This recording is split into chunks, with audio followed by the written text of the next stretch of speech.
Hello, this is the Haunted Informer, and today I'm telling you what I look for in a haunted attraction, whether it be the midway or the attraction itself. Starting off, what I look for with a haunted attraction is the approach to the haunt. I want to see if the entrance is themed well, if you have good signage, what kind of security you have, all that good stuff. I want to see that, and I want to see the theming, and I want to see if you have lights on the handrails, and you want to have a themed trail. I want to see all that good stuff.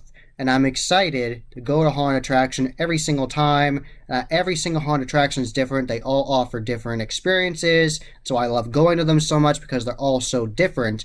But I really want to see what their different approaches are. How is the entrance done? Is there a video telling you the rules on a big projection? So right off the bat, I see how the approach to the haunt is themed, and that gets me excited if it's well themed, and I like that.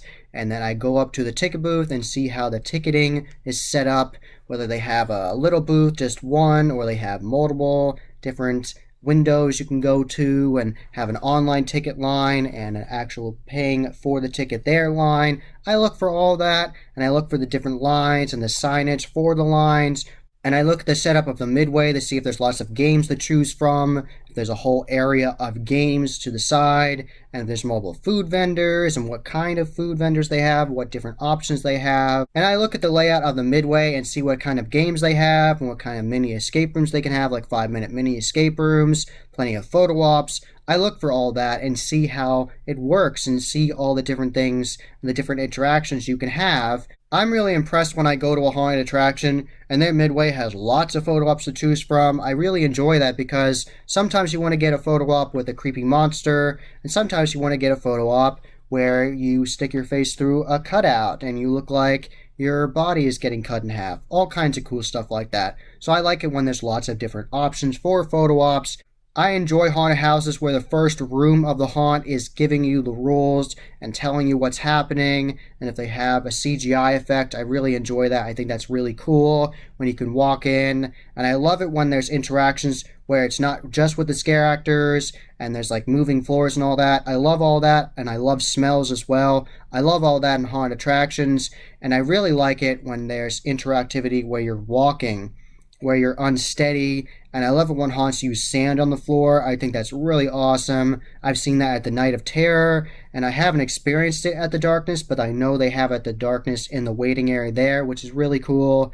And I really love that effect at Night of Terror because you were supposed to be in a playground, so it was great. It was like you're in a sandbox, so that was super neat. Definitely check out Night of Terror. I like it when you walk into a haunted attraction, when it's actually themed when you're waiting in line. I really like that, whether that be when you walk into the building, the whole area is themed with animatronics and props and set decorating and all that good stuff, or when you're waiting in line and it's outside, there is an overhang with animatronics coming at you or different props and different videos telling you the rules, and there's a scare actor there messing with you. I love all that, and I really like that. And also line entertainment, I really enjoy it when there's scare actors scaring you before you even get in the haunt and having a good time, getting pictures with you, scaring you, chasing you, chainsaw guys coming after you.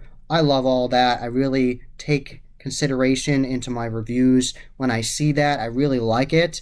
I really appreciate that when there's scares not only in the haunt and they're awesome, but also outside. So now we're in the haunt and I'm seeing all kinds of cool scenes and effects, and something I also like is when lighting is dark but not too dark. And that sounds confusing, but I'll explain.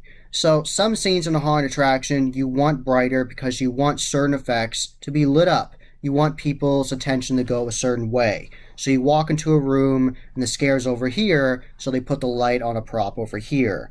So I like that kind of misdirection, and I definitely love misdirection in haunted attractions, especially when they have rooms of mannequins where you don't know which one's real. I love those kinds of scares, and sometimes I've heard now that they have plexiglass in scares. They have multiple plexiglass on multiple doors, and you don't know which one a scare actor's at, and one could have an animatronic, another one could have a real actor. So they could do all kinds of cool things with that. I love misdirection. And I really love it when you go through a haunted attraction and there's a really potent smell. Like if you're supposed to go into a grungy bathroom and it smells really bad, I think that's really cool. And I like it when you go through a haunt, it's supposed to smell good. Like if you go into a carnival and it smells like cotton candy and popcorn. I love all those smells and effects. And I love moving floors and squishy floors too, where you feel like you're walking on like pillows.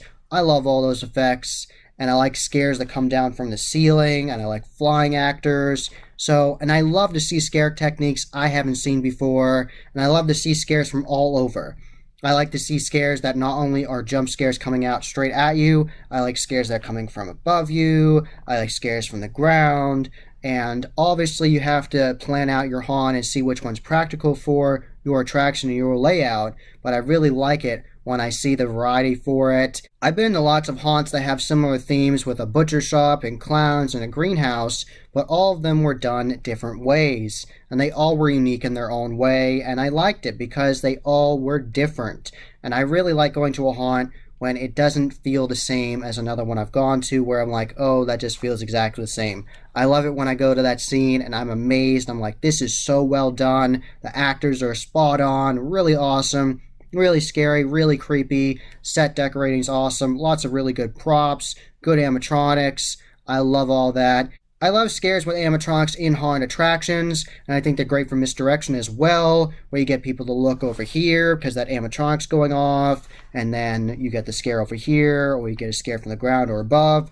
I love the misdirection with animatronics, and I like the scares where the animatronic does just lunge out at you and is screaming and trying to grab at you. I love all those scares. Shout out to Poison Props and Distortions and all those great companies, Unit 70, all those awesome companies that make those animatronics that scare you. And I love seeing gore galore puppets and products in haunted attractions, whether they're using their gory products or props, or you're using the interactive like saw scares where the person looks like they're getting sawed.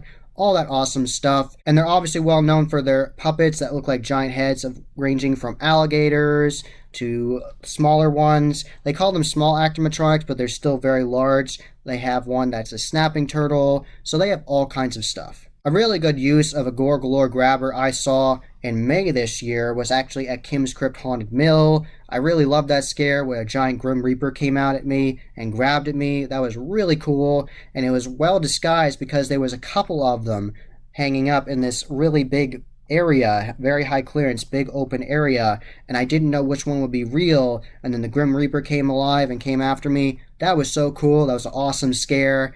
I really like a chainsaw scare at the end of a haunted attraction. It's really loud, it's aggressive, it's intense. It's always a great time. I really like it when I see different scares other than a chainsaw scare, where you have a gore galore actor-matronic, or you could have a scare where mobile actors come at you, or one could be flying over you and one could be coming at your feet. I like seeing different kinds of scares, and I'm really impressed when I go to a haunted attraction and the ending is not a chainsaw for one haunt, and for another it is, where you can have that variety of mobile haunts, and it leaves you just being curious and confused, like, what is the end of this haunt going to be? Is it going to be another chainsaw? Is it going to be a different scare? And I love that. I love the unpredictability about haunted attractions where you don't know what's going to happen, and that tenseness and being really easy to startle because you don't know what's going to happen. I love all that. It's so much fun, and I can't wait to go to haunted attractions again this year. That was the Haunt Informer. I hope you enjoyed. Subscribe and hit that bell icon so you get a notification every single time I put up a new video. Give this video a thumbs up and share it with your friends. And I'm on social media. I'm on Instagram, Facebook, and Twitter. You can find all those links in the description below. And as always, happy hauntings.